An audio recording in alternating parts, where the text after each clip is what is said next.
My mother is confronted with my paternity results and it goes as well as expected. I wasn't expecting to make a trilogy out of this, I was just expecting some advice to help me with my wife. But thank you to everyone who has been helpful. I shall continue my epic. Before I begin, my dad and I went through with a paternity test through a doctor, no change. And, well, I did a genealogy kit and made the results public so I could try to find my father that way, and sadly nothing yet on that front. My wife has met my whole family, it's amazing, and she's talking about us renewing our vows so they could be there that time, baby and virus permitting. I do like the idea. And my wife apologized to me about the hurtful things she said and the way she behaved, and even offered to have them paternity test our baby with a promise for the most boring paternity result ever, i.e. the baby being mine. I trust my wife, we're a team, and I love her. There will never be another person for me. I will take her up on her offer, but it's not because I think it will expose something,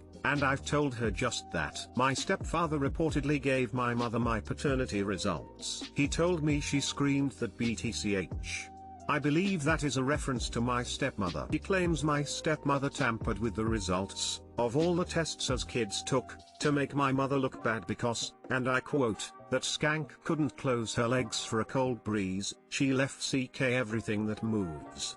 Things were thrown, and a lot of other things were screamed about my dad and stepmother. She is indefinitely no contact with me or my wife. Her daughter, my half-sister, has been removed and is living with my stepfather's parents until her paternity results come back. My other sister is my stepsister, she's safe. Oh, and Mama, my loving stepmother, has busted the evil stepmother myth for my darling wife. Their relationship is relatively new, but those two, plus my two sisters, dad's girls, and my other two sisters have teased starting their own book club while they wait for baby to arrive, or the world to right itself, whichever comes first. So, I think I'm okay. It's not perfect, not a fairy tale, but maybe an update when my sister's results come in, or if I get a hit on my genes, or I can leave you all in suspense. I can stop using this account and bothering the poor people on this subreddit. But when my boy is born, it will be hard not to tell you all about it. I don't know how to link my past posts as I'm on mobile, so I do apologize. But if anyone has any true further advice to offer me, I will be thankful for anything. To actually accuse someone of altering the results of a DNA test is hilarious. She can't accept the fact that she probably was the first one to cheat on your dad. She claims my stepmother tampered with the results of all the tests as kids took, to make my mother look bad because, and I quote, that skank couldn't close her legs for a cold breeze, she left CK everything that moves. So she wanted to make your mom look bad so that she could fuck everything that moves. This statement is so projection heavy it could collapse into a black hole. Your mom has carefully curated the narrative around her past marriage to your dad in order to paint herself in the best possible light. Her version of events is crumbling under the weight of new evidence, and she's just looking for somewhere else to direct the effort. Yes, keep updating, I'm so invested. I'm wondering, how does your bio mom's husband feel about all this? Overwhelmed, I believe is a good word for it. He even took a temporary leave from my mother, but he's back in their house and applying pressure on my mother to give therapy a try.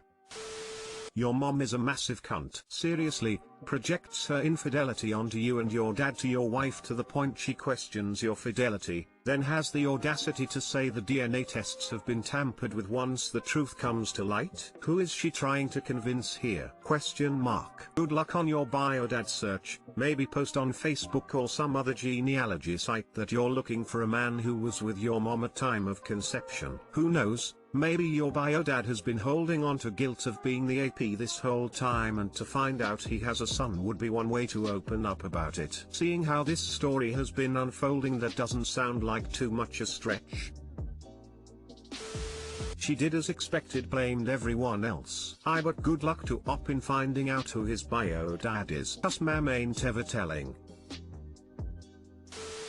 Should I, 24F, tell my boss I'm in love with him? 28M. I'll try to keep this short. Last year I started working for a small company, let's call my boss Dave. He always seemed really strict, unfunny and introverted. He would literally never talk to me. I just thought that maybe he's a quiet guy, I don't know. So last summer my boss needed somebody to take care of his dog. While he was out of town for a few days, I was willing to do it because I love dogs. Anyways, I didn't know that through that we would become really good friends. Over those few days I took care of his dog. I kinda bonded with the dog, so I continued taking his dog on walks. After a while he gave me his keys, so that I could pick up his dog from his apartment. He would always leave cute little notes on the counter, or there would be a dessert or some kind of snack for me. Soon we started hanging out. He would show me around the city, because I'm new there, and sometimes invite me over for dinner. Every time I brought back his dog, I go on walks 1 to 2 a week. I would give his dog a smooch before I left, and he would always jokingly say, "Do I also get a kiss?" Last week I was over at his, and had dinner as I wanted to leave. He gave me a kiss. The next day I got a text from him saying that it was accidentally, and that he was sorry and didn't mean to do it. I'm going over to his in a few hours because I'm picking up his dog. Should I tell him? At first I was a little bit unsure about my feelings, and didn't think much of it, but I really started to like him, and I felt like I should tell him. If he rejects me it'll be really weird. BTW, his dad is actually the boss. He's just like the supervisor. I don't really know the name of it in English, because it's not my first language, but he's the boss of our team. But in overall his dad is the boss, so he could fire me if he complains about me to his dad, I guess. I hope you guys understand. Edit, for anyone interested, I posted an update. So basically before I went over to his, I read the comments. While many said I should go for it, there were also a few who said that it wouldn't be a good idea. And honestly I think sometimes we just have to face reality, and sometimes life is not fair, so I decided it wouldn't be a good idea to date my boss. I did go over to his and talked with him about it. I won't get into detail now, but yes, the feelings are mutual, but I told him that we shouldn't make such a big decision based on how we're feeling, but rather on common sense, because it probably won't end well. At the end I gave him his keys back and suggest we should stop talking to each other if we are not at work, because that's probably better for both of us in the long run, so I can get over him, etc. At the end, before leaving, he gave me a kiss on the cheek. On my way home he called me 3 times, but I decided to not pick up. I don't know. I'm at home. I'll be seeing him tomorrow at work. Hope it will be normal. Honestly, it wasn't an easy decision for me, and I'm super sad. I'll probably just go to bed now and try to forget about it. If this is not the update you have wished for, I'm sorry, but life is not fairy tale. Frown. Update 2. So if you didn't see the comment which I posted where I said that we're going on a date today, I didn't have any time to update. Yesterday evening, after I read a few of the private messages and comments which were posted after reading the update, I kinda realized that it's just a job. There are 1,000 places where I could work, but there's only one Dave, haha. So I just decided to call him at night and tell him that I regretted what I said. He then asked me out on a date, even to it's at his place because all the restaurants are closed, etc. We'll probably just order something. So yeah, I guess it's an happy ending. You should always do what makes you happy. I'm pretty sure I won't work at this place anymore in 5 years, so yeah. Thanks for all the positive and sweet messages.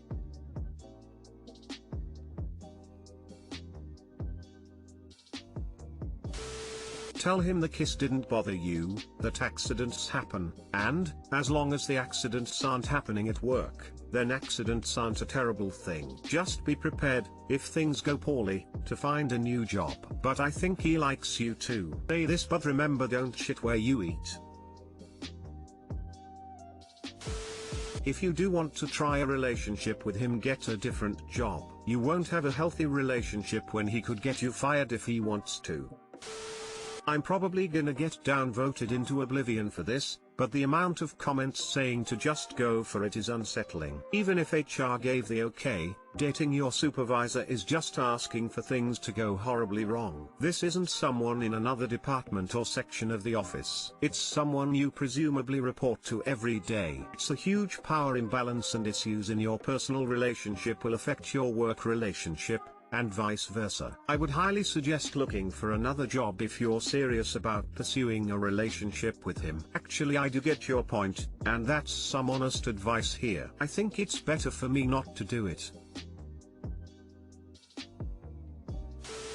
Is there a chance you're going to wake up 20 years from now and realize that you missed the chance to find the love of your life because you were too scared to cross the company line? You are correct, life is not a fairy tale. But life is also not some cold, heartless reality that puts up walls between people because of some made-up morality about management and employees. Yes, there are risks involved. But what is there that is worth doing that doesn't involve some sort of risk? I think you should keep talking to the guy. Right now he feels like he's lost you because he's not good enough for you. Doubt that's the way you feel. Why not try being open and honest with him and see where that leads? Your life might be a lot different 20 years from now if you do. I didn't want to write an update again, but I regretted what I said and called him. We are going on a date tomorrow.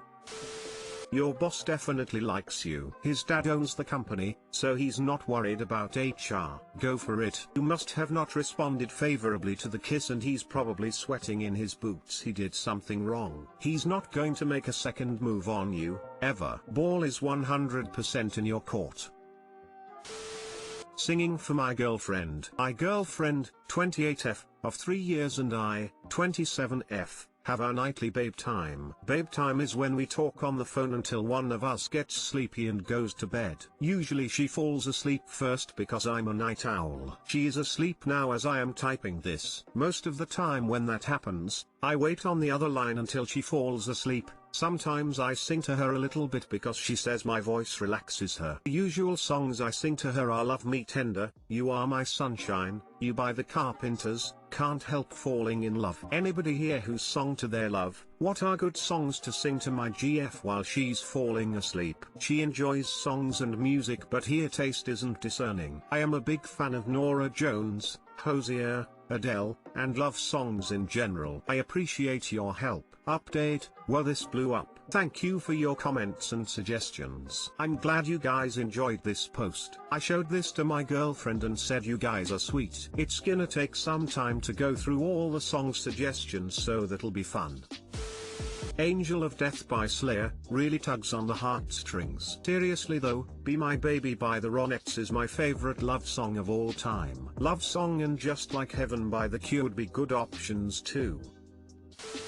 Moon River. You Are So Sweet. You Should Sing Make You Feel My Love by Adele and Flightless Bird, American Mouth by Iron and Wine. Sam Cooke has some wonderful songs in my opinion.